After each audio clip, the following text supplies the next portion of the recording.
بسم اللہ الرحمن الرحیم۔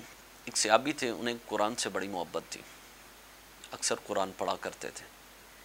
ایک رات ان کا دل بڑا مچلا قرآن پڑھنے کے لیے۔ انہوں نے جیسے قرآن پڑھنا شروع کیا تو ان کے پاس ہی ایک گھوڑا بدھا ہوا تھا، تو وہ اچھلنا کودنا شروع کر دیا اس نے۔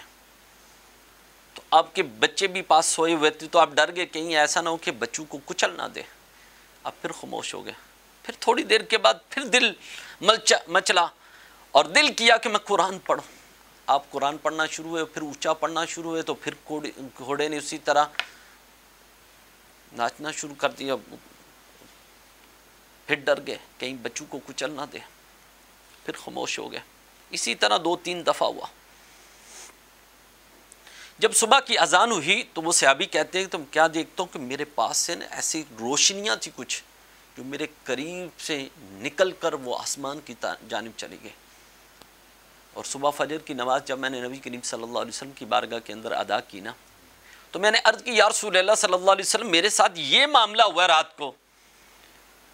آپ نے فرمایا سن، وہ قرآن سننے کے لیے کوئی اور نہیں، اللہ کے رحمت کے فرشتے آئے تھے۔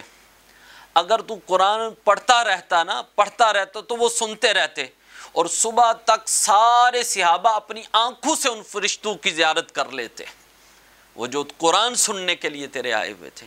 تو جہاں پر بھی میرے آقا نے فرمایا کہ قرآن جہاں پر بھی پڑھا جاتا ہے، فرشتے اللہ کی رحمت کے فرشتے قرآن سننے کے لیے آتے ہیں، ان کو پڑھنا نہیں آتا۔ یہ صرف شان اللہ نے حضرت انسان کو عطا فرمائی کہ قرآن انسان پڑھتا ہے اور فرشتے سنتے ہیں۔ تو اللہ جہاں پر بھی قرآن پڑھا جاتا ہے وہاں پہ رحمت کے فرشتے آتے ہیں، اور جہاں پہ قرآن پڑھا جاتا ہے اس گھر پر اللہ کی رحمت ہوتی ہے۔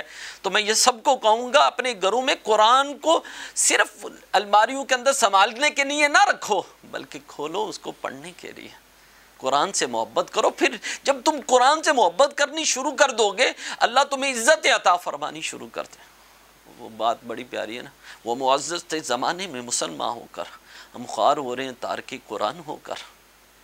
ٹھیک ہے، ہم نے قرآن کو چھوڑ دیا اس لیے ذلیل ہو رہے ہیں۔ ہر گھر کے اندر نچاکیاں ہیں، پریشانیاں ہیں، تکلیفیں ہیں۔ وجہ کیا ہے کہ قرآن سے محبت نہیں ہے۔ قرآن سے محبت ہو جائے، اللہ سے محبت ہو جائے، اللہ کے رسول سے محبت ہو جائے، نماز سے محبت ہو جائے، قرآن سے محبت ہو جائے، پھر دیکھو کہ کامیابیاں تمہارے قدم چومیں گی۔ بس اللہ تعالیٰ کی بارگاہ کے اندر دعا ہے ہم سب کو عمل کرنے کی توفیق عطا فرمائے۔